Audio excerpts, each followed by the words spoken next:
morning and welcome to ShopTalk. My name is Melissa Phones and I'm the VP of Business Development here at Vesta Settlements.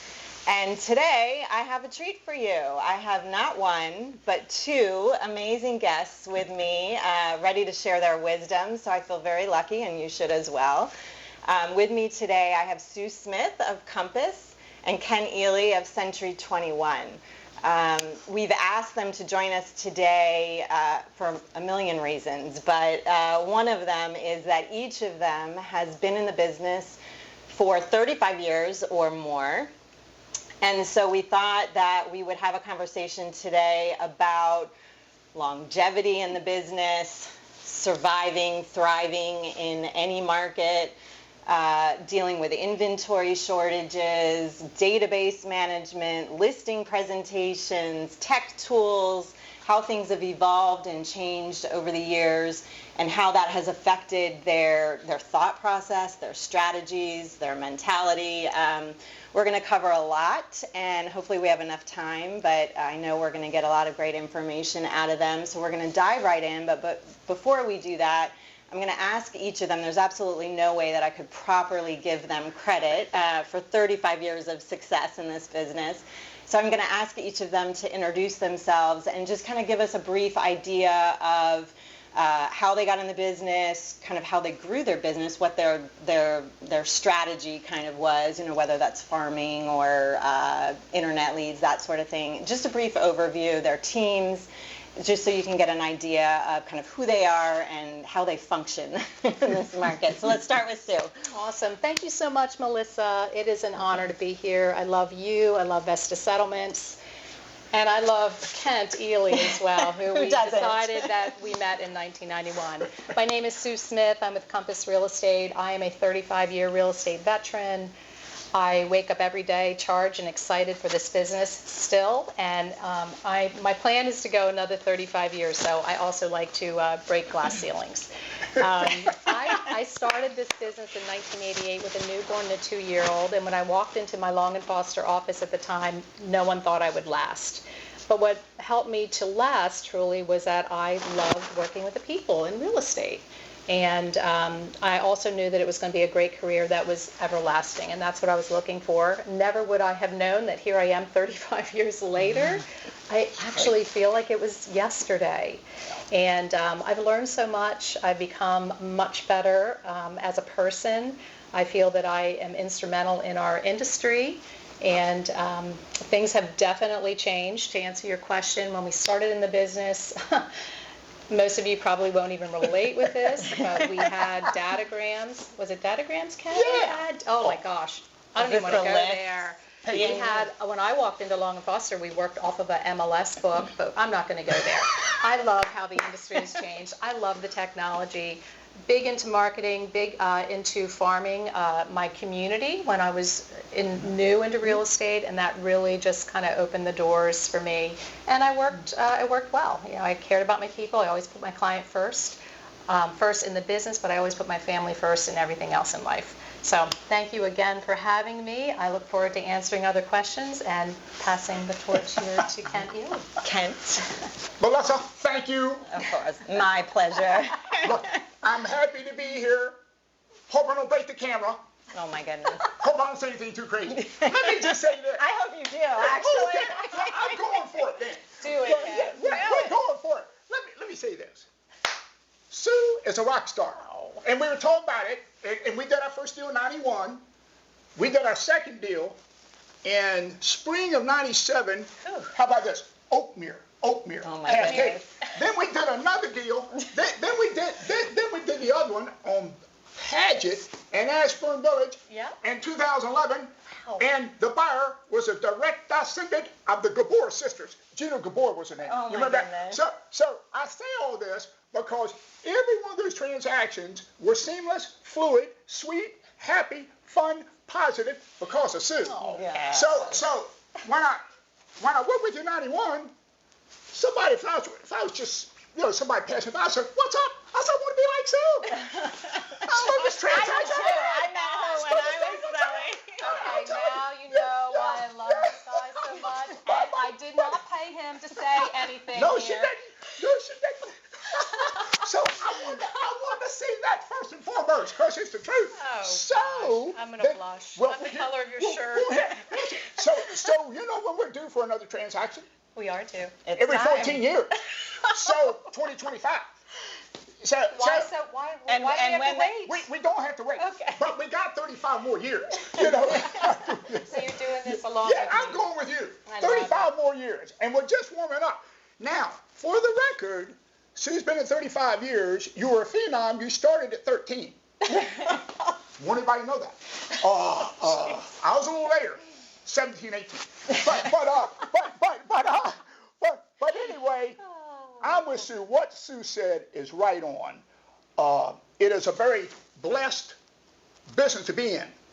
And I think about oftentimes, I said, how did I get to doing this? How did I get here? How did I be so blessed to be part of this business and to help people? So I got to thinking about it, and I sold cable television door to door in the city of Alexandria. I didn't know that. Yeah. So it was great. They said, hey, man, we want you to go see the people that have already said no about 5 times. Oh. I said, well, all right then. And I bet you were hugely successful. Yes. I enjoyed it very much.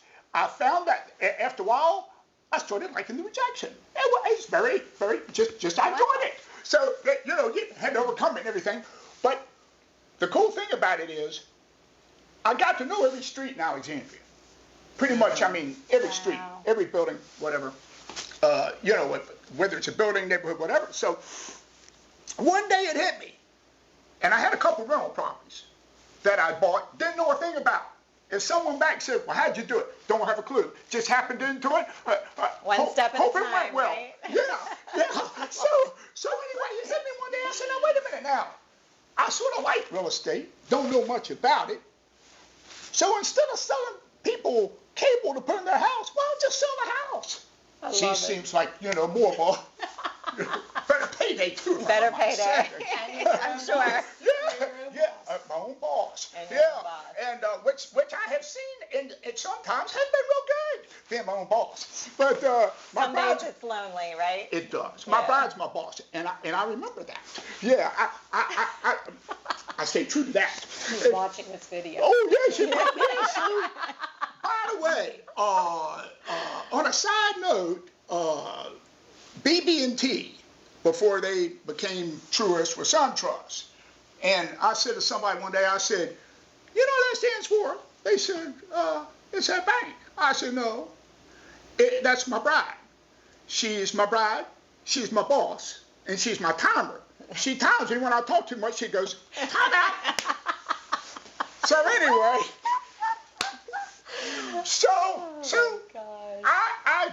I agree with you. I feel what you feel. You take this on in a servant's heart. I think that's what this is all about, is serving people. We serve them well. The business blesses us back 10, 20-fold. Not that we're looking for that. It just does. Does naturally. If we're looking out for them first. So that's how I started. And for some crazy reason, I'm still doing it. Well, we're happy you are, both of you. Thank you. And Susan, I told you earlier, next year or two, I'm going to get the hang of it. I had a slow learning curve. We'll get a hang of it before 2025, and we do our next transaction. Okay. Yeah, I don't want to mess you up. I'm going to be very organized in my paperwork. Somebody else is going to do the paperwork for me, but be organized. Well, we'll bring you back when you get the hang of it, because I'm certain that today you're going to offer us lots of wisdom while winging it, I guess. So funny. You're too kind, Melissa. Yeah. Well, this is just great. It's great to be here with you, ladies. Well, let's get started. I think we will start kind of at a higher level, kind of outside of the weeds, if you will. Given the fact that both of you have been in the business for over 35 years, you clearly have seen a lot, and I don't necessarily mean in the nitty-gritty of transactions. That's a whole nother topic, right? but I'm talking about kind of the changes in the business. So I'm going to venture a guess and say that when you got in the business, it was likely, I'm guessing, the majority of people in the business were individual agents or maybe small teams, husband, wife, 1 or 2 people, whatever it may be. Now we've seen kind of this evolution of the business, and we see these mega teams, and they have inside sales associates and marketing departments and video and drone experts, and you name it. You know, they're functioning at a very high level as, you know, large businesses in some cases. So I'm curious if you could share with us, as you kind of reflect on your time in the business, how or has it at all affected you and your strategy, you know, that change? Do you just kind of keep your nose down, stay focused on what you're doing and not really worry about that so much? Have you learned from that or changed anything? You know, how do you, what do you think about that? Who wants to start? You want to start this time? Well, why, sure, Sue. Okay. Now, it's not going to be as eloquent, because it won't be as eloquent as what you're going to say, because what you're just going to make sense. But here's what I think about it. And I've been part of a large team. I've been part of sort of a mid-range team, a small team. I do think about that a lot. And I think teams are wonderful. I'm big on having the support, you know, for Sue like you and I, so we can do what we're passionate about doing. I hit it one day, somebody said, well, you know, and I get this. They said, you know, you could be the CEO of your own team. And I thought, there's only one issue there. I'm not a CEO. I'm a salesperson. That's what I do. I go out, meet and greet. So that's not me. But that's okay. Some people do that beautifully. And I say, hats off to them. You know, that's wonderful. So I say that because in setting that up and being part of a team and how you choose to grow your team, structure it, and so forth, I think we've got to apply that to our own style and look at it and go, what do we really like? We really like to do, because I think in this thing, you go, well, who goes out and gets the business? You know, and if you like getting the business, like that's what you and I like to do. And we still do. Yeah, we still do. We love that. Yeah. And so with that, oftentimes it doesn't, I think, like for me, give me a lot of time to do much management and that thing. So I try to sort of stay with what I'm comfortable with. Stay in your lane, right? Yeah. And what you love. I think that's the most important. I think that actually, it's not easy to do what you just said, to stay focused on what really speaks to you and what you love. And it's not easy to get bogged down by seeing what the competition is doing and feeling pressure like, oh my gosh, I have to grow my team. I have to have an inside sales associate. I have to have this. I have to have that. So I commend you actually for saying, you know what? I love selling, and that's what I want to do, so I can hire people to help me maybe in the nitty-gritty details of operations, but I don't really care about a large team. I want to do what I love, and that's not always easy to do. It isn't. So, congratulations. Lord hit me one day. I said, should I really be doing what I'm not good at doing? Yeah. Or not passionate about? Right. No. And you have to do what you love. That's it, Every day. Yeah, and I learned a long time ago, I'm generally not the smartest person in the room, and I'm very aware of that. So if I've got things that I don't do well and someone else can do better, have at it. Yeah. You know, so we can do what we feel passionate about. Yeah. I think that's wonderful. There's peace in being okay with the size of your team, where you are, what you're doing, and so it's okay. Yeah. See, you're comfortable with. I don't mean it, but I just tell you, you're comfortable where you are. You have to choose. You have to choose. So what we do, so I have been through the gamut on teams. Yeah. And I was one of the very first realtors. I started a team in the early 90s and had an assistant. And it was a difficult time because no one understood the roles of an assistant, of team members. They really probably didn't exist at all. Yeah. I started it in the early 90s because my business took off and we started it out of necessity. Yes. It was truly necessity. Yeah. Those were the years I was selling 150 transactions alone a year. And that just is not a good quality of life. So we've morphed through the years, and I think the team should be what you want. That's right. And I think the most important thing is don't pay attention to what other people are doing.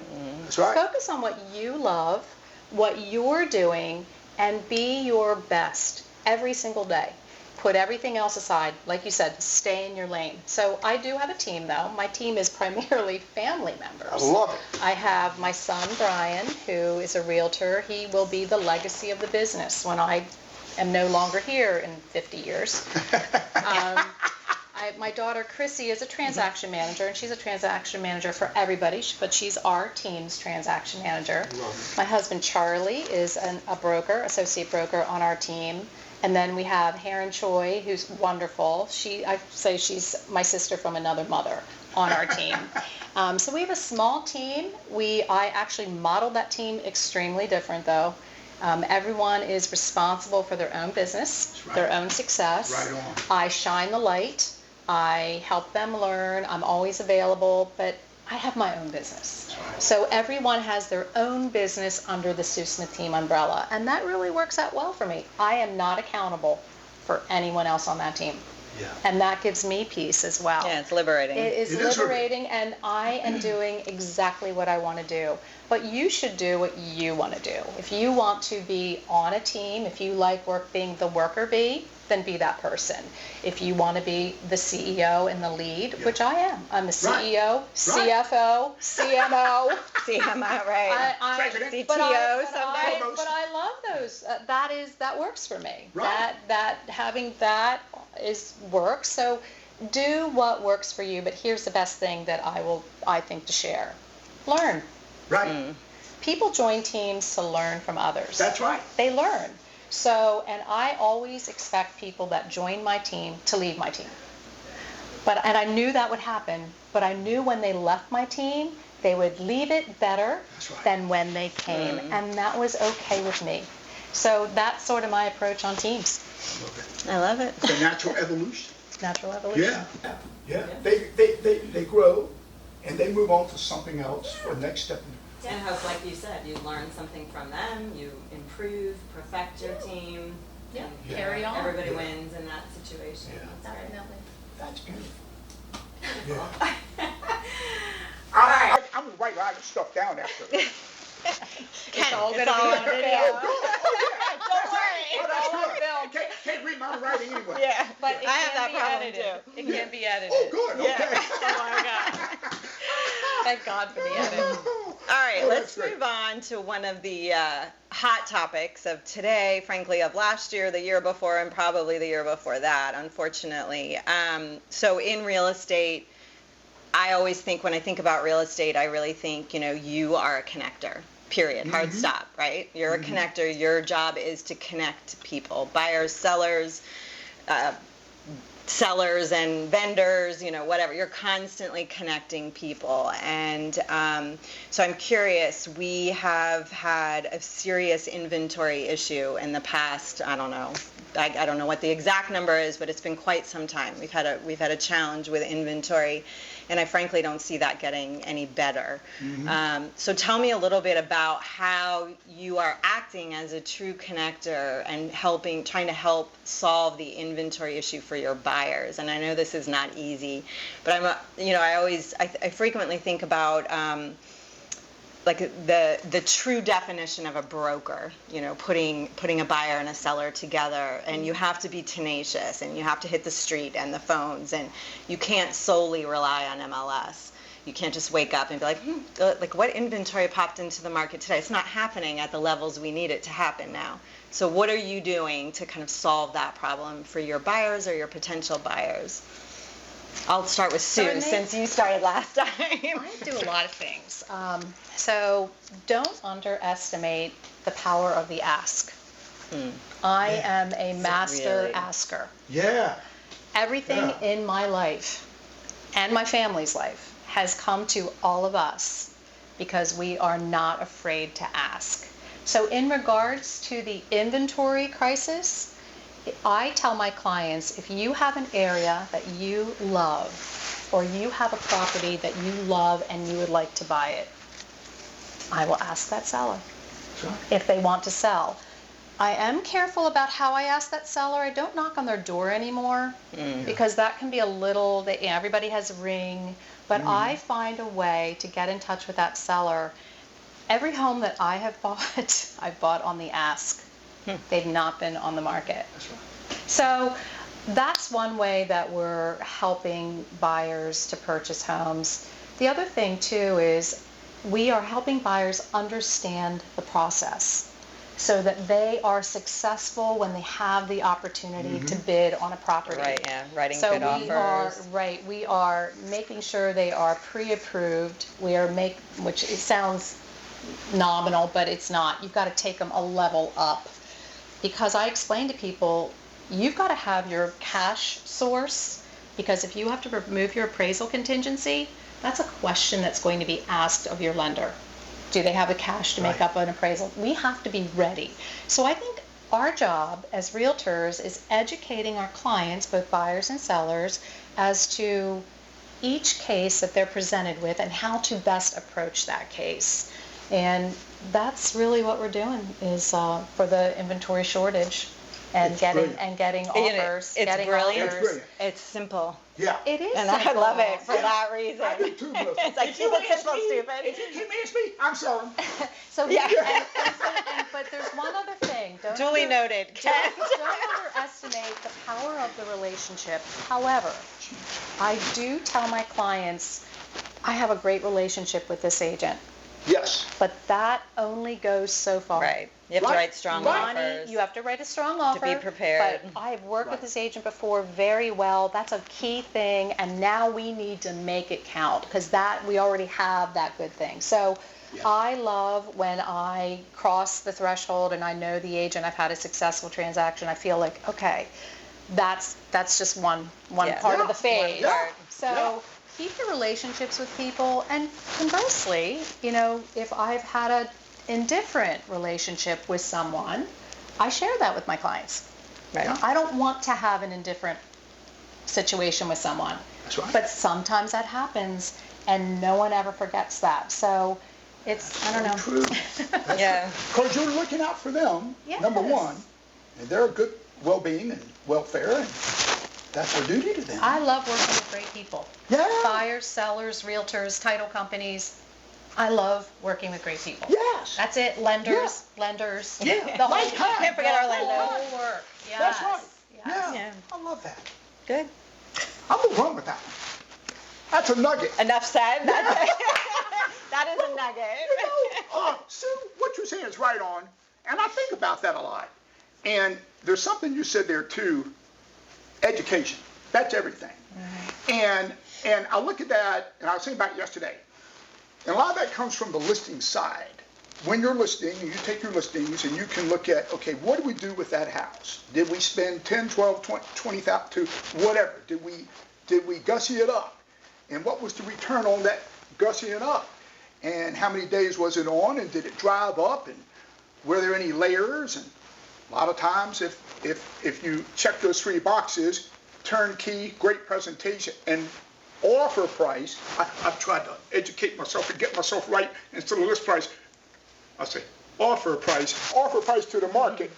And so, but when I look at all that and just look at like our listings and what we set out to do, and when we check those three boxes and accomplish that goal, then I can explain that in detail to purchasers.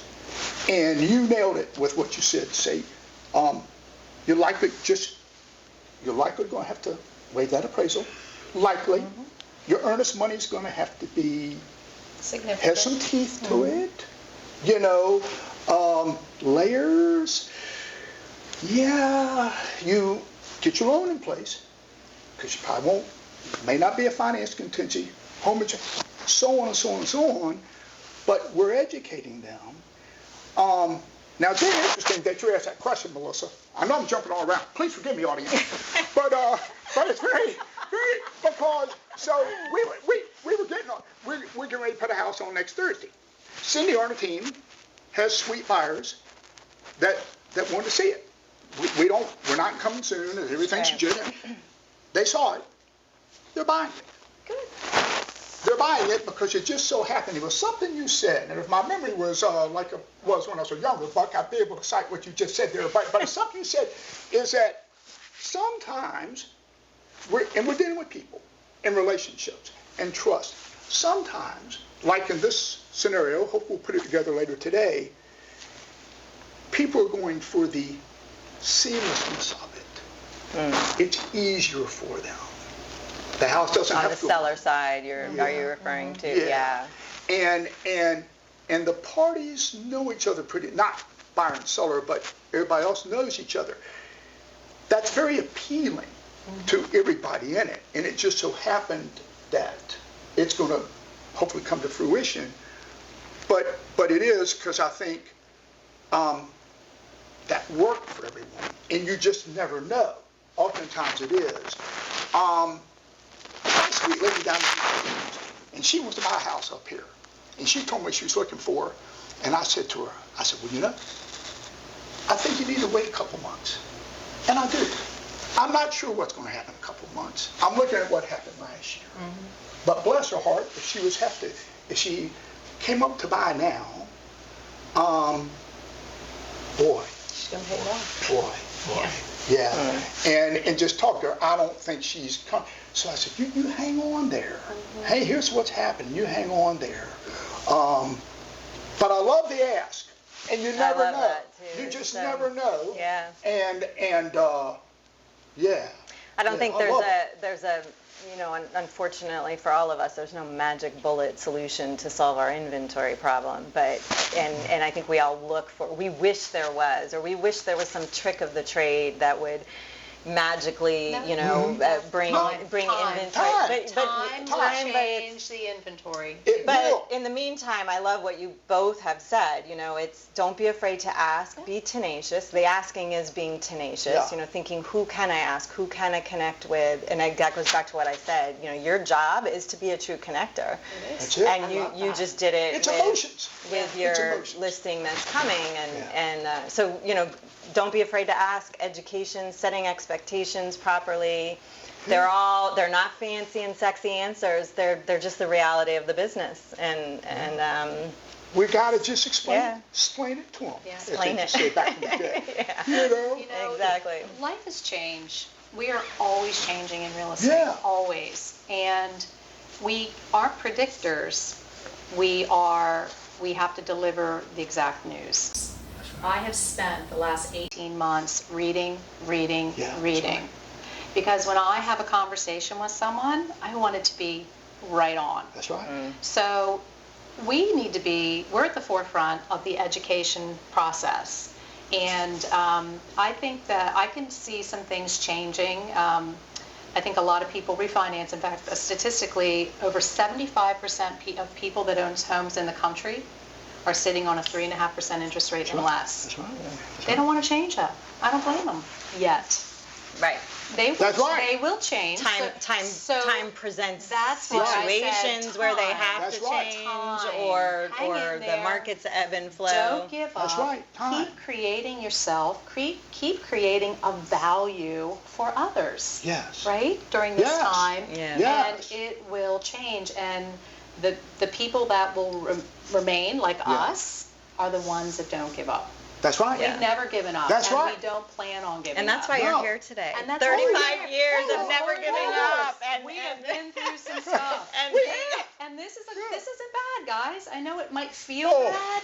We have been through so different. And let it make you better, and let it make you become your best. That's right.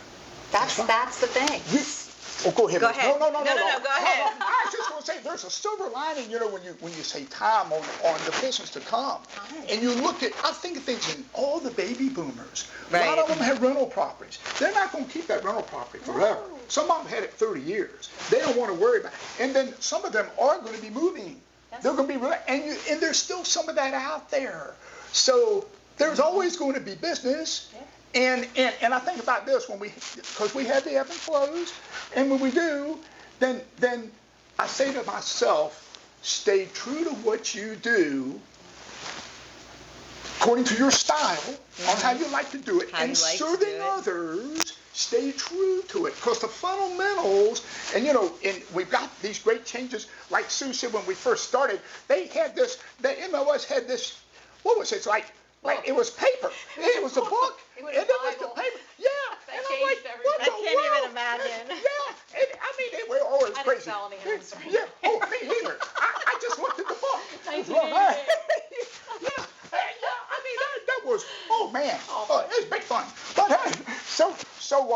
but anyway, I think about that and how the business has evolved, and we change, and I do think this.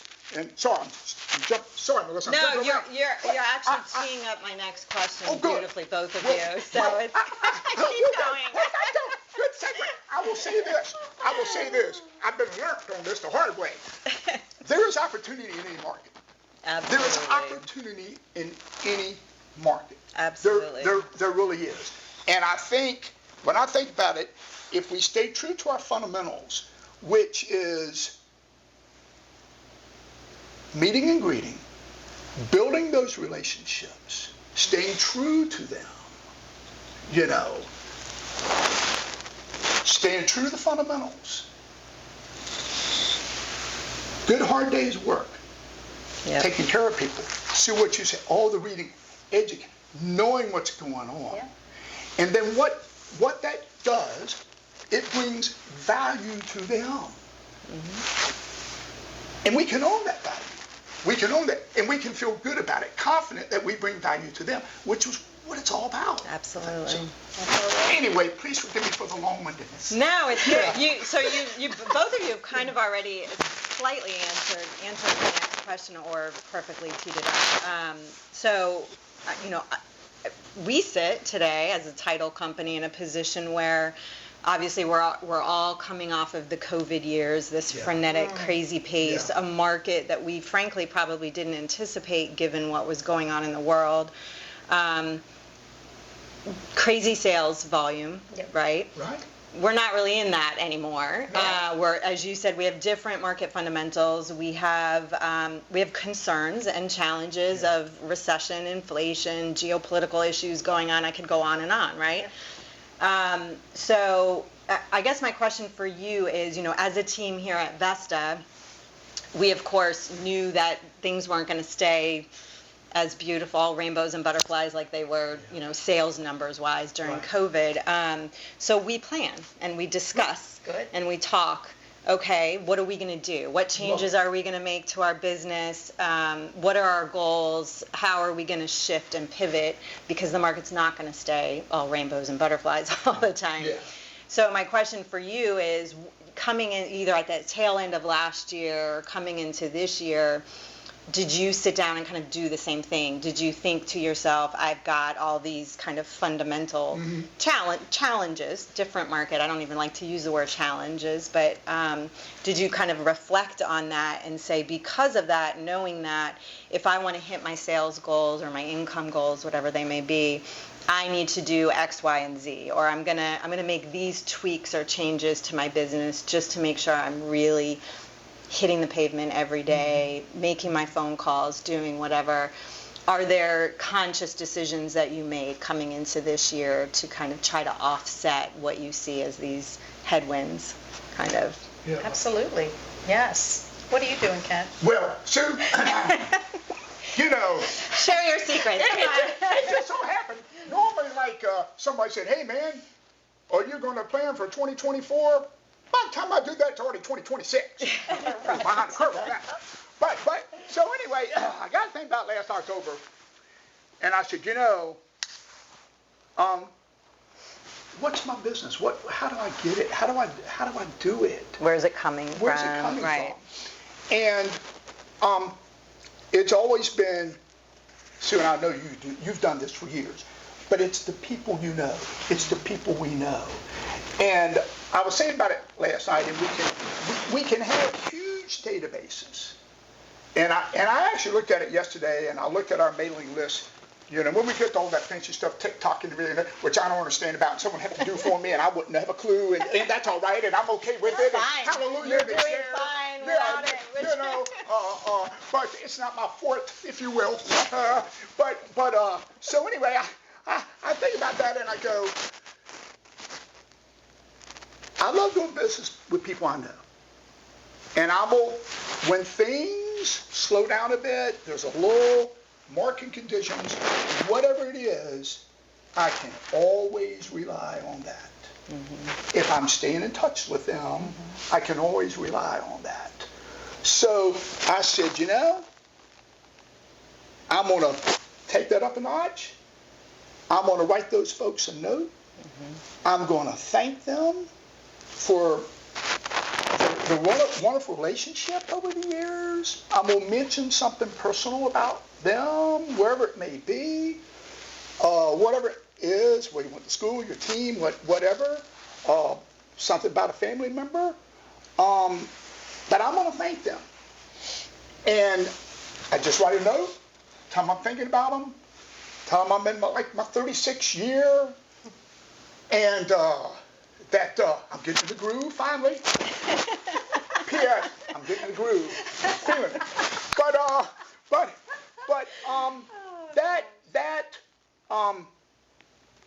That just works for me. Yeah. That's my style. Yeah. And I stay true to it. And I do different things with it a lot of times. Right now it's just a thank you. Mm-hmm. Now this goes against industry advice, standards, and everything. There aren't any. Oh, yeah, thank you, Sue. Thank you. That's it. Remember I said stay in your lane? Stay in your lane. Quit paying attention. And do what you love and what is natural and comfortable to you. That's it. And those are the people that you want to work with and want to work with you. That's it. Man, I'm glad I'm in this room today. We're going to have positive reinforcement all around. Oh, my God. But here's what I think. And this is my style, and I support it, and I agree with it, and I believe in it. But when I'm writing those notes and I'm talking to my clients, I never ask for the business. I never have asked. You don't have to. You're connecting. If people say, "Oh, you're crazy, you could get 3 of it," it's not my style. Yeah. Unless I'm going to see my maker, they still know what I'm doing. Oh. They still know I'm around. I make sure they still know. Yeah. So that's what we stay true to. And I looked at it last night, and you can take a database, I think, in my humble opinion, 500 people, 600 people, 1,000, 2,000. I can take 300 clients out of that. And if I'm in touch with them regularly, by text, email, phone call, which is, there is more business in that than I can even, and I'm grateful, handle in my, in one day, and each day, like, how much can you do? But that business will bless, I know it will bless us over and over. Mm-hmm. And it's there. And I always go back there. I always go back to that. And it's never failed. It's never failed yet, So. And there's a theme we're creating here throughout this session. Keep it simple. Basics. Keep it simple. Back to Keep basics. it simple and touch the people you know. Yeah. Yeah. So I do the same as you, but I'm bumped up a little bit. Yeah. So I actually love marketing. I love technology. I love to meet new people. Yeah. I'm like one of them. Right. So I like you, I have spent the last 18 months cleaning up my CRM, and I'm really got it going. Love it. I do a monthly newsletter. I also do notes, calls, and videos. They love the video. When I leave a new client, get in my car, I'll do a video. Bing, send it to them. They love it. So there you go, try that. Oh, try that. on it. So we've tried to up doing what we're doing for technology, and I don't care what age the client is, because I work with the first-time buyers that are in their 20s. I work with the beyond baby boomers. They still get a video from me. So never make assumptions. I also I took the Ninja. I'm Ninja certified now, but here's what I found with Ninja. So again, we had time to get certified and learn some new things. My business is the Ninja way. everything I've done in the last 35 years has been the ninja way without even knowing it. It's that way anyway. It's that way anyway. Summarize for our viewers, what is the ninja way? They call it Ninja 9, writing a letter. So they say writing 3 letters a day, picking up the phone, staying in touch, just things like that I've always done and I enjoy. And here's the other thing I do. If I'm thinking about somebody, I don't just let it go. I text them. That's right. And in fact, this morning on my way in, I had 4 people going because I just thought of them this morning. Right. I sent them a text, and these are not even necessarily real estate people. These are friends that a couple of them have real estate things going on, but just, I think, staying in touch with people, because here's the reality. With everything going on in the world, most people are scared. Yeah. They're scared. They don't know what's going on. We are not scared. No, we're not. We are the foundation for them, the backbone for them to feel comfortable about the decisions that they're going to make in real estate. That's right. And we will be there to lift them up and go. So that's kind of what we do. So we got their back. Same we thing got as their you, back. just do a little bit more with technology. I'm going to up it now. I'm going to put it on I can't wait to see a video from you. I want to be so much scary. I want to be your first video. Oh, that would be great too. I'm going to be the second. Okay. Yes. Okay. Just take your phone out. All right. Take your phone out and do a video. I'm going to practice. Yeah. Just be yourself. Be authentic. Okay. Don't try to be anything other than yourself. People love you for who you are. Oh, you're sweet. Wow. All right, I'm going. This is great. Another nugget.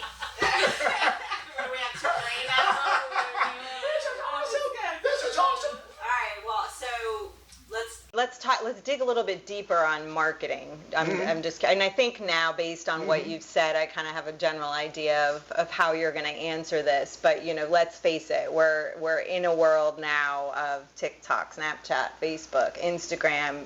You got to know about SEO and the return on investment on all your marketing, and or you think you have to know all this, right? Property listing marketing has been taken to a whole nother level, and it's like movie star quality listing videos, and I see that kind of from the outside looking in. And as I see it, and having been a real estate agent, sometimes I think, whoa, if I ever went back, I feel like I would be completely overwhelmed with where do I turn, where do I start, what do I do? Because you're inundated with so many things that you feel you have to be involved in. I get the sense from both of you that you're pretty focused on, you stay in your lane on what you like, what you're comfortable with, but are there things that you've changed? Or, Sue, you talked about your focusing, or one of your goals is to get more involved in tech. So what specifically? So perhaps yours is just filming 2 videos for the for Sue and that would be a good start. That's crazy. But these are the things you have to. No one is comfortable with technology until you start to use it. And to be honest, I knew technology was coming years ago, and I actually joined. I have a technology coach.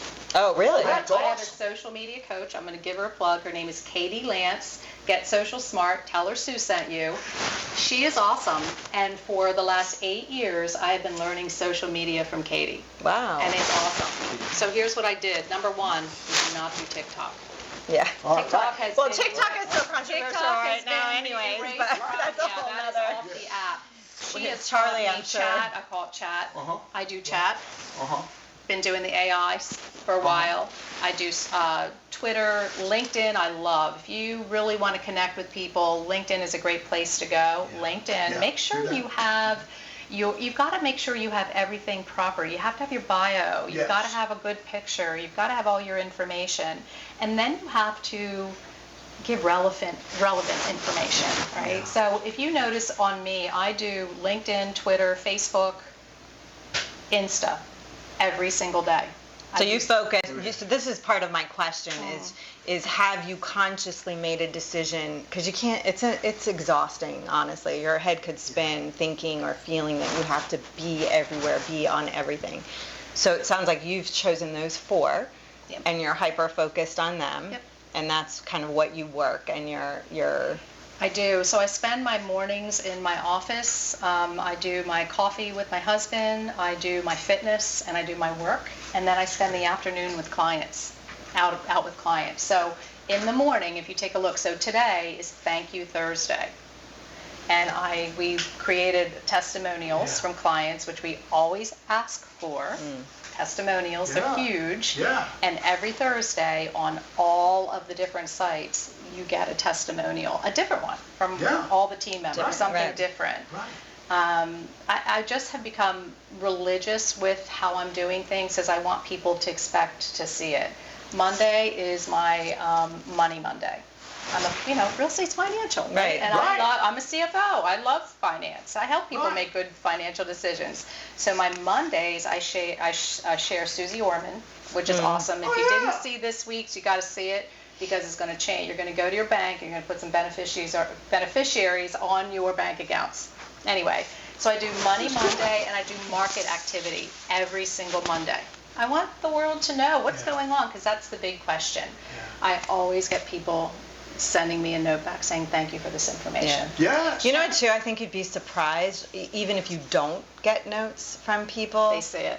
It could literally be a year later. Somebody might comment to you in passing and say, hey, by the way, I really like what you're doing on social, or I read an article that you posted, thank you. I've had that happen to me, even though I'm not actually very active on social, but I've had that happen. Or I have been very conscious of my own reactions to other people's social media and commented on it. And people will say to me, oh, thank goodness, because I wasn't sure if anybody was actually receiving it and getting anything of it, because perhaps I just didn't comment. But it was registering with me every time. Oh, so-and-so's really upped his game on video. Kent has really upped his game on video. Even before I made one. So the other day, for example, on Facebook, I did a video for our sale in front, and I said something like, congratulations to the sellers. We're passing along this home to a new buyer, wishing everyone the best. I had 5 people reach out to me, and they said, you know what, Sue, that was awesome. You didn't say how many offers you had, how fast you sold the house. You didn't talk about real estate. You talked about the real meaning of this transaction. Their success and I thought to happiness, myself, okay, maybe I'm doing something right. So you have to, I'm constantly adapting, because it's changing really fast. And being a part of Katie's group, every week she has new content, and it would be really worthwhile if you're struggling with social media. And I do the marketing. Okay. I do it all. Yeah, that's hard. When you're in the I love weeds it. like you are. But I love You it. flourish with that. I love that. So I'm staying with that, and I make the time for it. But it sounds like you've consciously made a decision to be systematic about it, which I think is important. Everything's a plan. Yeah. All the marketing that we do is very systematized.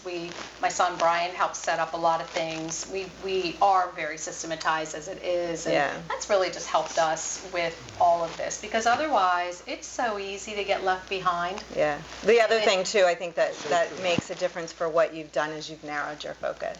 And that's kind of the point of my question, is it's so overwhelming. Yes. There's so many things you could focus on that you could easily become overwhelmed and do none of it, honestly. Or throw spaghetti at the wall, one day do this, the next day do that, and then it's really not effective. So again, we're coming back to that same thing, like keep it simple. You like that? You gonna do it? I would do it. Yeah. So what about you? What do you do technology now? Oh, I have someone do it for me. Okay. But And that's what That's people fine. do. here's the thing, Sue. But we got to amp it up. And one of the many beautiful things about our talk today is listening to you talk about, I'm going, I'm going to do that. I'm going to do that. So we do. And if someone was to ask me, well, specifically, what with that do you do? Not real sure about that. But I need to get better at it. And what you're saying, you're being diligent, purpose. And so it's beautiful. I mean, that's beautiful. I mean, I would encourage you, because you're so charismatic and personable, just like Sue. So if you just took tech and utilize it for nothing more than to help you with your personal touches, like the video idea, If I got a video from you, I'd be smiling for the rest of the day. Oh, you're like, sweet. I mean, both of you. Well, you know Honestly, what? I mean that genuinely. Honestly. I'm going tech now. Okay, Somebody, just what's one up? thing, Going Ken. tech. I love Yeah. I said, know I didn't what? go to Virginia Tech. I'm going tech. Just here's my tip. Yeah, Start small. that's right. Yeah. Start I with agree. one thing. Don't think you have to be the expert at everything. No. Start with something small that you like, and then build from that. And it'll Great do the point. video today. Yeah. Get comfortable with the video. Get and comfortable here's with the reality. We're never comfortable with the video. No. No. And it's sort of good to get My best uncomfortable. video is usually the first one, and I just roll with it. Just go with it. Just go with Yeah. it. 'Cause Yeah. that's the point of video. You get to show who you are. Yeah. I love it. Mistakes and all. I love it. Well, people actually like the mistakes. So I think all of our bloopers from The other today. day, I had my sale sign hit me during the video. I Oh went my with it. Yeah, you went with I went with See, it. that's good. Challenges of the business. Different. Different. Toppled off on me. I'm like, oh, that's the business. That's real time. That's Well, it. you know, I think about that, Sue, and the cool things you're doing, and when we're touching people, and we still have a mailer, nice Century 21 mailer that goes out every month, and Melissa Catafias, who basically runs the business and keeps me in line, and She's amazing. she's just like I call her for rulings 50 times a day. Oh. She's probably here's this dude calling me again. But see, she's like a rock. But she does those things I couldn't even begin to do, or if I tried to do it, I'd be working on it 3 years from now trying to learn it. So, she's a godsend. So she does that. But I think about this. I think about a lot. And Sue, we were talking earlier before we started, and we've only got so much time Yeah. in a day, and I think about this a lot. As we progress in life, we ain't got a whole lot of it. From that, it starts to time becomes even more Yes. premium. So I think about that and I go, well, I'm gonna be mindful of the time and the energy level that I need to do what I need to do. Maybe I'm getting off track with the question here, Melissa, but No. but You're just touching on others, actually. I'm more aware of that now than I ever have been. And you said something that's beautiful. Yesterday doesn't matter. Tomorrow we don't know what's going on. All that matters today. In our business, you can't worry about stuff. I know that's easy to say. Don't worry. It's so easy to say. You can't worry about it.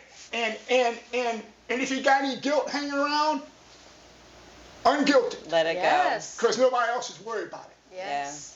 Just Yeah. us. And we don't need that in the interest of time, as precious as time is. I don't know why I got on this piece, but I'll say this. I think that Mick Jagger said, time waits for no one, and it won't wait for you. I think about that. Well said. Go. We all do, I Yeah, think. yeah. I do a lot. And Steven Tyler says, dream on. Oh, yes, he does. Oh, beautiful. Beautiful. Yeah. I love it. All right, And so you just... Sorry. Yeah. Music and You movies. just touched on another one of my questions. So, in this business, I think that two of the biggest challenges are avoiding burnout, managing your time, guarding your time, and then also managing rejection. Honestly, those are two big challenges. Rejection in the sense that you take it on personally. This business, I'm sorry, you could be perfect and brilliant. There's going to be a rejection one way or another. And I certainly remember when I was selling, it was hard for me not to personalize that. Yeah. You work so hard. This is your time away from your family and your hard work, and it's hard not to personalize that. So how do each of you guard your time? You just said time is precious, and you're more hyper aware of it. I know you do it I'm a beautiful. work in progress. My time, I time block. Yeah. I'm a time blocker. Right. And if I don't let the business dictate my time. Right. I know. So my transaction manager knows that if I'm going to do a settlement, unless there's reasons to change, I'll do a walkthrough at 11, settlement after 12. Because I need my mornings are my foundation for the business that day and going forward. So I guard that, and I also take very seriously my health and fitness. That is the priority in my life right now. We get a lot of sleep, or try to. We eat well, we exercise every day, and we just have a very calming, beautiful environment. Right? And that is the secret. And the secret is also doing what you love every day. So, staying busy, staying active. I stand up. I'm at a stand-up desk. I never sit. I'm sitting today. Right. Well, we forced you to. I'm sorry. I never sit down. So I'm always moving, and then on the rejection piece. So more people say no to me than they say yes. If I just... And look at her smile as she says that, more people, I told my kids years ago, you guys aren't going to believe this, but more people say no to me than say yes. And what I do is I'm super competitive. I'm a competitive person with myself. I ask, why did you select someone else? Because I want to know. Is it something I said, something you have to learn. I want to know. And I have to say most people are honest. Some people just ghost, and that's fine. That's fine. But I also enter every situation prepared. I never take for granted that I've had 5 transactions with somebody and they're going to sign with me. I don't. That's right. I go in and I interview with them. I treat them like everybody else. We're a little different because we have things to talk about, but I always am prepared. I treat everyone with respect. If it's a no, it normally comes down to money, price, or other things. And I know that, and I move on. I do not let it bother me. And if I do, if something does get under my skin, it's out within 24 hours. Consciously, does that naturally happen because of the mindset over the years that you have created and the life, frankly? I just have chosen to live that way. I move on really fast. I mean, I explained myself years ago as being having a tin, wearing tin. Just, you let things just bounce off of you. You have to. Because if you let every negative situation bring you down and hold you back, it sets you back. And in this business, we can never be set back. We have to always be forward and leading and positive. And so rejection is it's just a big part of every business. Sure. It's a part of life, and you just... you learn how to let it go and move on. That's exciting. That's beautiful. You too? Yeah. Oh, just run with it. Matter of fact, I don't have as much rejection now. And if I was to explain my listing presentation, y'all go, he's really crazy. We're going to get to that right now. You tee me up. But anyway, here's what I've learned about this beautiful business. And Sue, I know you can say this. Anybody say you can say this? I've had people over the years say, hey, Agent E, I love this answer. I like hearing the answer. We've decided to go another direction. Oh, are you going up to Vancouver? I love it. Are you swimming the Atlantic? How do I sojourn, But if I went back, and I'll do this sometimes just for the fun of it, if I look back and look at all the folks that said, we're going another direction, I am shocked and surprised, and I'm very happy about it, how a lot of them have come back down the road and called me. And now I don't have much of it, because when I'm going out to list a house, I know them. You list it. and now it may be their grandchildren now, or it's not their grandparents, but my clients' grandparents. But you're going the generations deep now. So I know them. So I rarely do I have it. When I have it, it's usually because I didn't know them. I didn't know them well. And I didn't follow my gut. And I didn't stay with what I would normally do, which is, let's sit down and let's show how I can best help you. And I'll look at that and go, I should have done that. But with people I know, it comes naturally. It doesn't. You know how to adapt to the situation. You do, Sue. Yeah. And it was something, but so, y'all both have said something, and about your sons, and you know, dudes love their mamas. I'm gonna tell you that right now. Dudes love their mamas, and my mama once told me. She said, "Now, when you're out there meeting people, you be nice and you be kind." And so I knew I had to do the right thing, and I thought, well, that's the right thing to do anyway. I'll never forget that when I think about Sue being in this business all these years and the people you and I have built relationships with us. And so maybe at this stage of the game, there's not much. There's just not a whole lot of rejection going on. I sort of need some. Now that I think of it, I need me a dose. But go ahead, Melissa. No, I think both of you, you've both built such an amazing reputation. I mean that wholehearted. I mean, just saying that in the business that I would imagine at this stage in your career, rejection is few and far between. But sometimes it's not even rejection in the form of I didn't get that listing.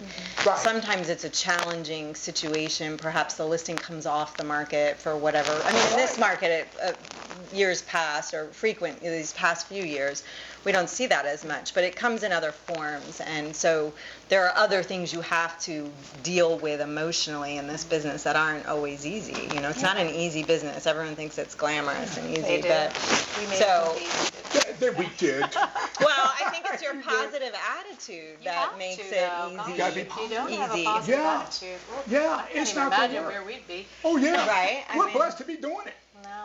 Truly. Yeah, we and the really people are. in it. I think if you recognize every day the gift that you have, which both of you have said today, the gift of meeting the type of people that you get to meet every day, and those people come back to you year after year. They send their children to you or their grandchildren to you.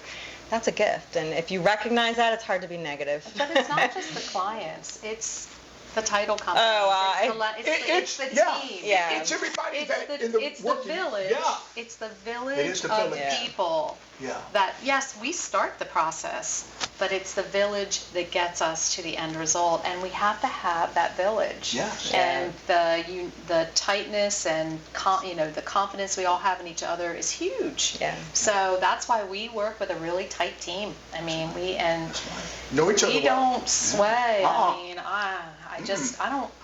I'm at a point in my life where I'm not willing to risk it No. for that. No, That's that's why important. I'm just not willing to risk it. You Not want in like that kind way. thinking. Like kind Right, thinking on the and same. kind Yes. Yeah. values. Yeah. And Yes, you know the quality you're giving, and That's you want right. to make sure that quality stays all the way And to the all end. through the It's process. huge. It, Yes. it is huge. And, it is yeah. huge. And I think about that. Some of you said that. So let's say I go out and meet with some, and I know them, but don't know them that well. And maybe they're not a previous client.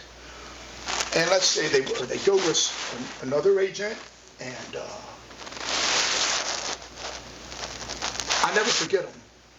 I will send them a note down the road, or put them on our mailing list down the road, like it never missed a beat. right. And one day I thought, why am I really doing that? But I know they come back. Right. Or Why I know, not? or I know they do. you'll see them down the road. Yeah, Yeah. I agree. Yeah. And maybe that's just a little me just saying, hey, I'm in it for the long haul. It's because Yeah. you're in I'm playing the long because game. you care about relationships, That's it. and there's a difference.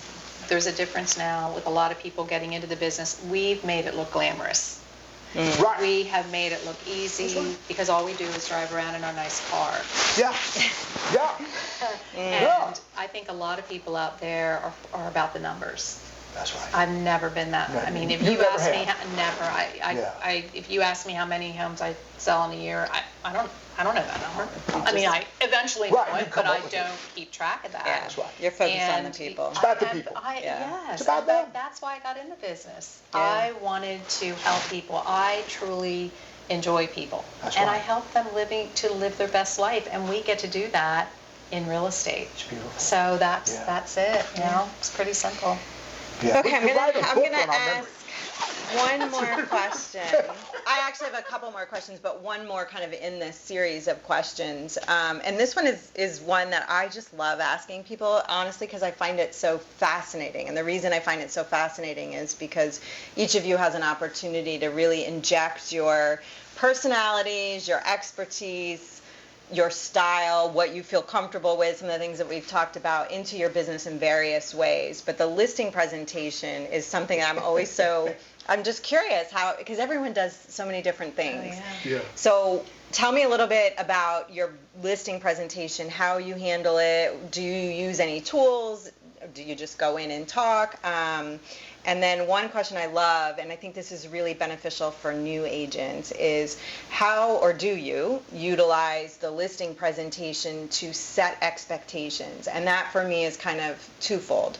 So that's like setting expectations for the client on kind of, okay, what to expect in the process. Right. But it's also about setting expectations about what you expect and how you Absolutely. work Yes. and how you set boundaries. Right. So talk to me a little bit about your listing presentations and those things specifically. Sue, You want to go first? oh, well, I'll say, your plan's going to be much more, your take. I don't know. Yeah, We'll see. yeah, Maybe. yeah. No, but there's It's if pretty you simple. don't have a set system, I frankly think there's a learning nugget in Right. that, because some people get so bogged down with the fear of a listing presentation and it being perfect, this being this Yeah. grand presentation, and I have to nail it and be, knock it out of the park, and really sometimes it's about the people, and just Yeah. it doesn't have to be this big presentation. So don't feel like I'm expecting some. Well, don't worry about it, Melissa, because for me, it's not a big presentation. Right. And that's refreshing, Ken. Anybody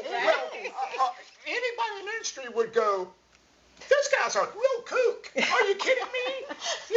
So most of the people I know. So, client calls me. We usually show them the house. Hey, H&E, renters, the tenant's going to be out in 2 months. I need you to walk through and tell me what to do. Let's do it. And I'm always looking at the time, what model works? What model works for the client to hopefully get them the most the market will bear? Seamless, fluid, right now, maybe no contingencies. And how do we do that for them? So we have a whole plan, and it, fortunately, knock on wood, but 8 out of 10 houses we put on the market are vacant. So I go in and I'll go and say, hey, and I only know this because I've learned it over the years the hard way. I'll say, if we do this and this and this, you're going to get a minimum of 2-to-1 return.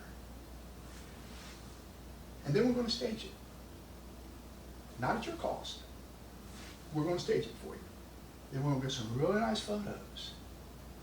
And we're going to get that price right in the sweet spot of the market. That offer price to them. Because you're just offering it to the market. You're saying, market, here I am. What do you think? We want to get them from hello on what you think online, and then when we get over there, we want them to even like it more than when they did online. So my listing presentation sometimes is never meeting with them, because I'll go through the house, or they'll give me the key, give me the garage code, or meet the tenant. Nice. Or when I meet with them, and so I love what you said, I never sit down. I never sit down. I know, that's crazy. The house, talking. I'm walking and I'm looking, and maybe Cindy goes with me, or somebody knows about a heck of a lot more than I do. But I get in my mind as I'm walking through, how are we going to get you the most money in the least amount of time with the least amount of issues, and you won't know anybody issues. You won't know about the issues. We'll take care of them all. And 9 times out of 10, we know each other. So they know that I'm going to be very communicative to them. And I say to them, now listen, don't you worry about the H&E not being on the job. You get up 3 in the morning, H&E be up at a desk working the numbers for you. Don't you worry about that. We got that covered. But I want to know we're on. But Sue said something that is everything. It is everything. Preparation. And when I go through that house, I know all the comps well. I know the pictures frontwards and backwards. I know what they back to, what they side to.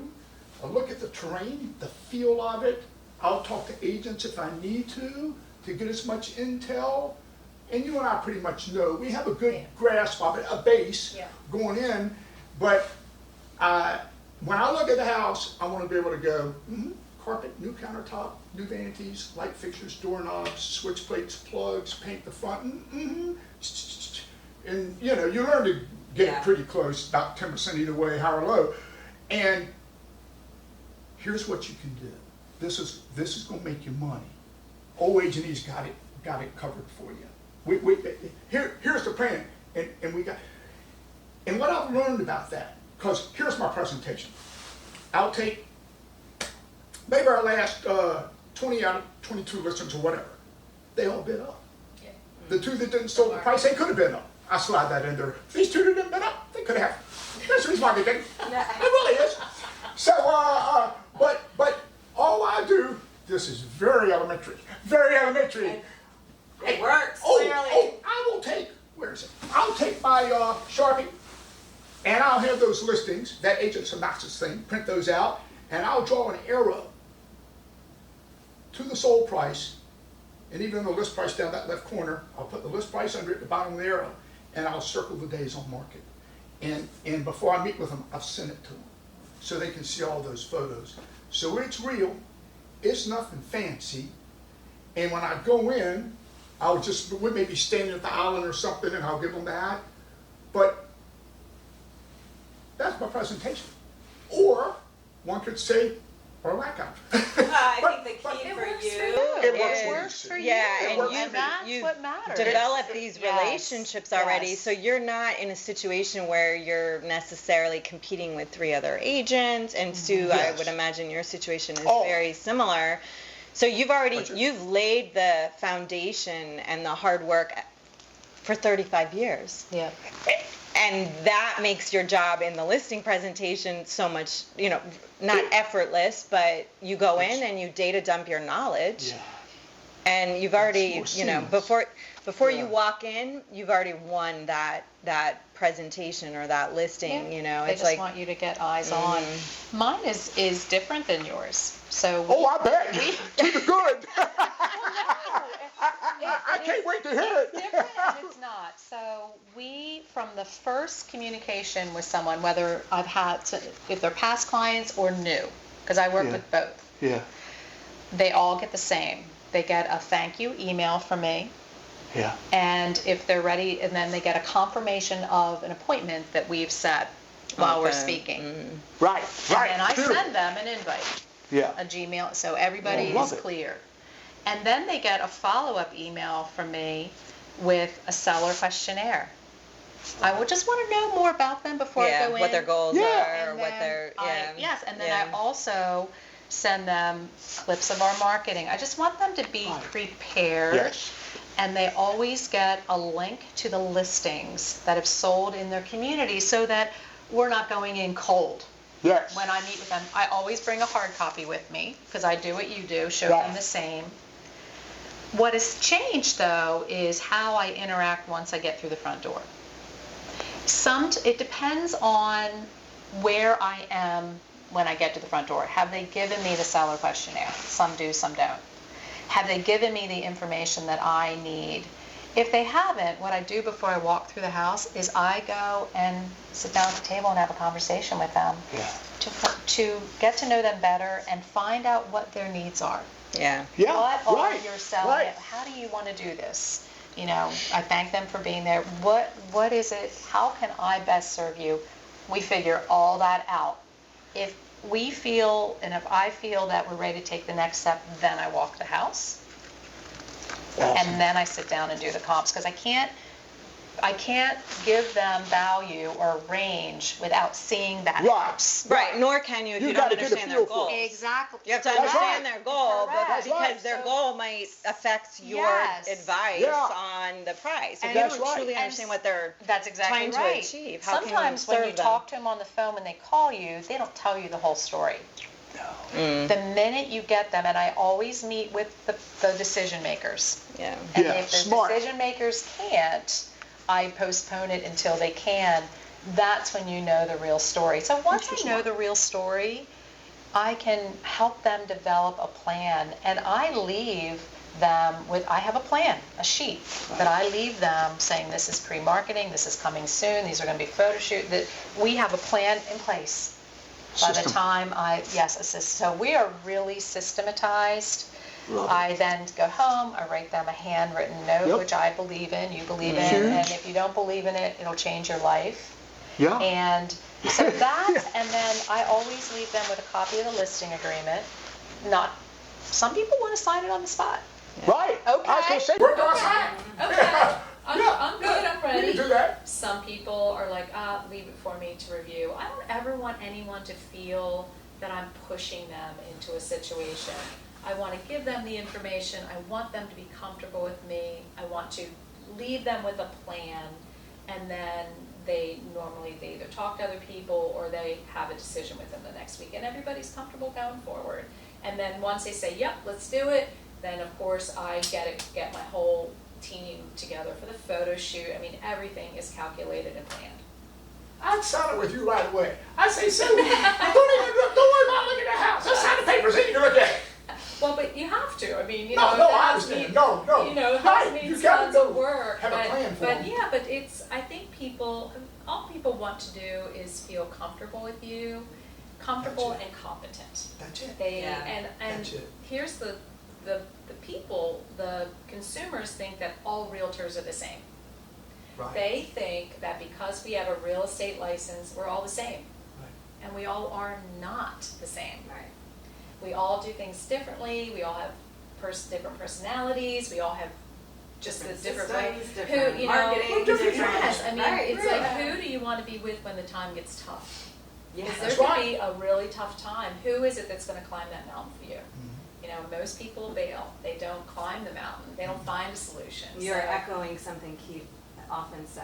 He said, unfortunately in this business, each one of us, whether you're an agent on the title side, on the lending side, we're treated as a commodity. Everyone are. thinks we're the same, right? Yes. And he said, in some respects, in a perfect situation, with no hiccups, no challenges, okay, could 5 different real estate agents handle that, or title companies or lenders handle that, perfectly? Probably. It's when you have a problem. Yes. Or a challenge. That's right. Or, And they any come kind of a up. hiccup. That's really where the rubber meets the road, and where it really Yeah. matters who you're working with. It And does. so unfortunately not everybody understands that. Yeah. Yeah. Until they're in a bad Until they get situation. there. Yeah. Until they get there and they Right. meet someone like you They guys. do. Or They meet, do. We you know, find a way.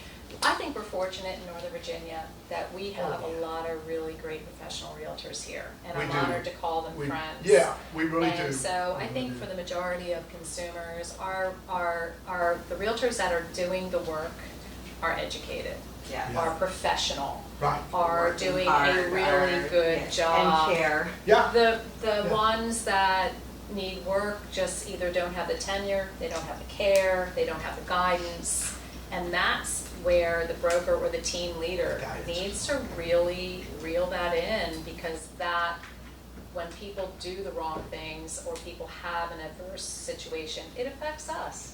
Yeah, It affects, your- it's a the stigma, image, the the image the that image of the we business, have worked. yeah. But you know what, what I did is years ago, I realized I can't change the industry, but I can certainly change the way people in my world feel That's right. about real estate through Absolutely. me. And That's so exactly we right.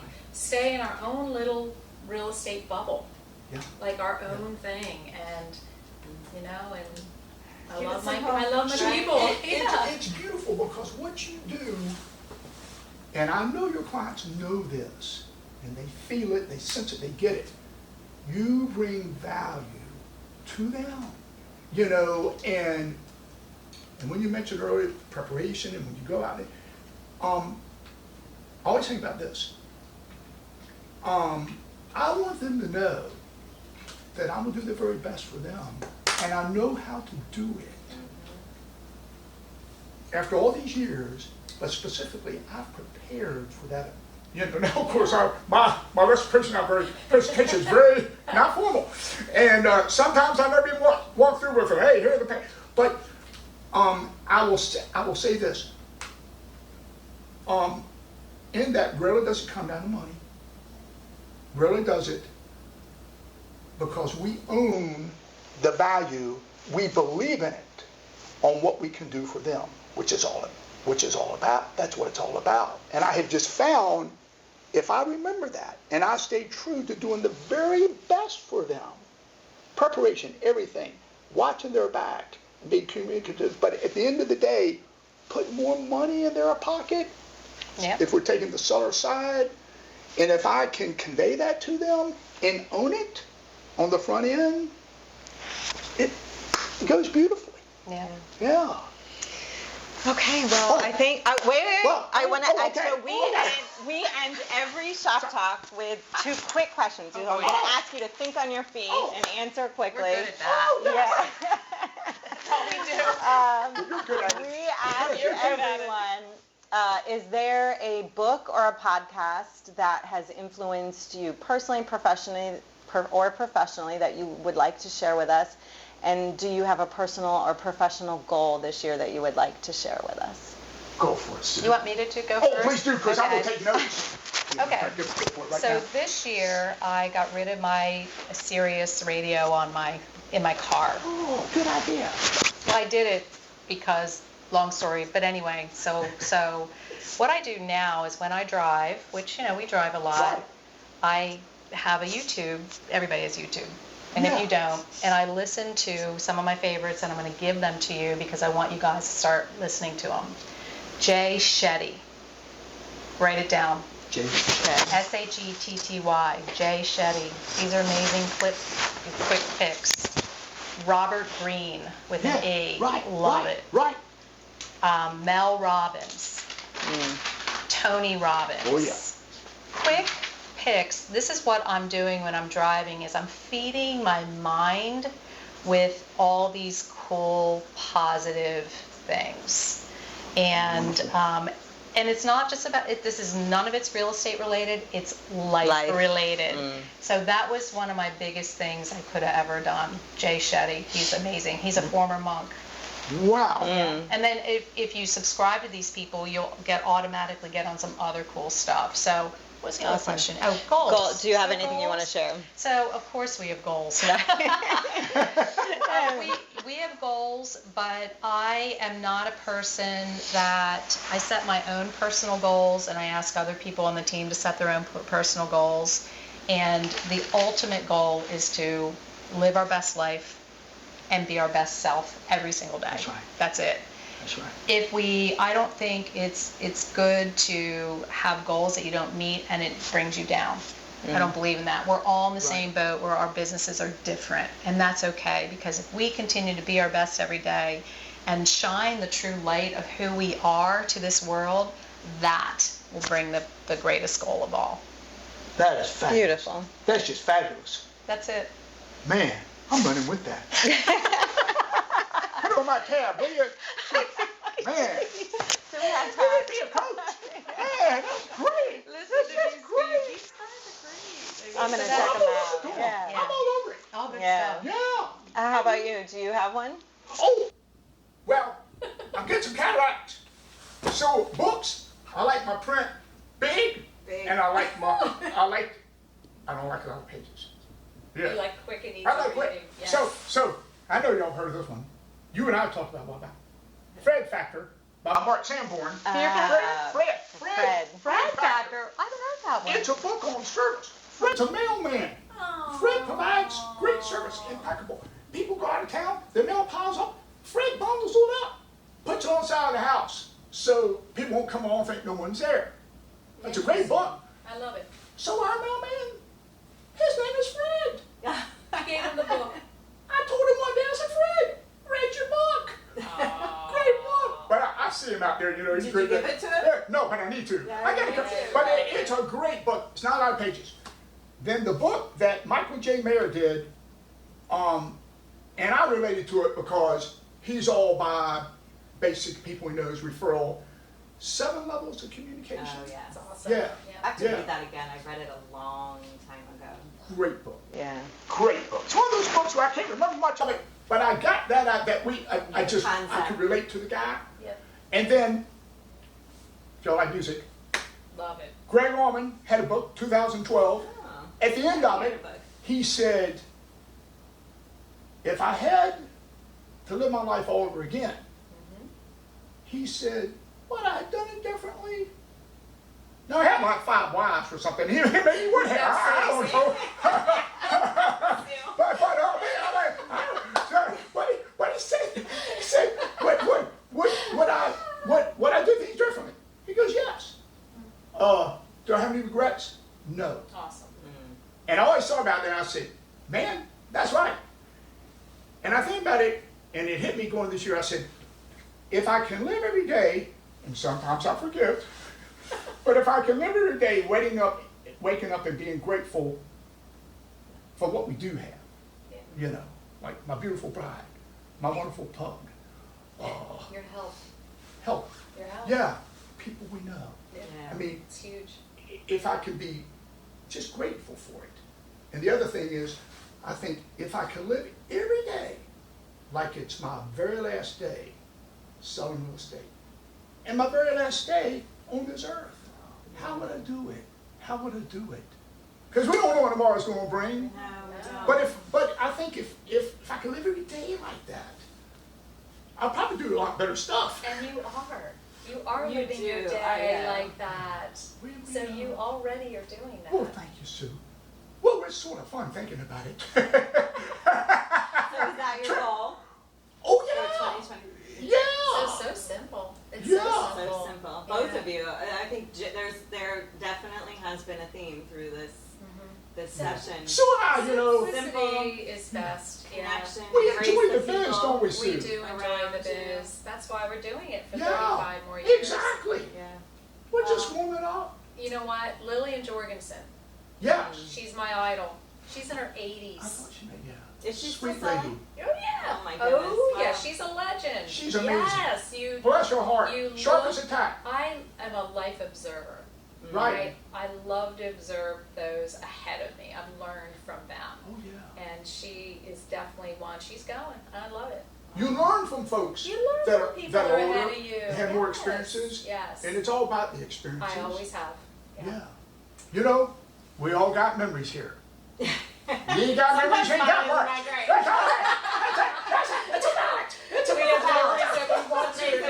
Really well at the beginning. Yeah, But what's not so good, Yeah. we can turn it around. We build off of that. Absolutely. This has been so Well, awesome. thank you, I guys. know. I know. Legends We in are the both business. so honored to Look, be here. I learned so much It's from so you. awesome to My see you. goodness, I'm gonna make my Sue notes. Suism's a family. Suism. Suism. Oh, that's good. Maybe That's someday good. I'll write a book instead of reading You a should. book. I tell my sweet I'm My about life is very quiet, trust me. It's a quiet life. That's good. By design. That's good. No drama. You can still write that. Drama and, yeah, no drama here. No drama. No. Yeah. We Well, go thank drama free. you to Thank you. everyone for joining us at Shop Talk with Vesta Do Settlement. we get to see it first? Of course. No edits allowed. Thank you to our viewers. Thank you. Thank you, beautiful real estate community.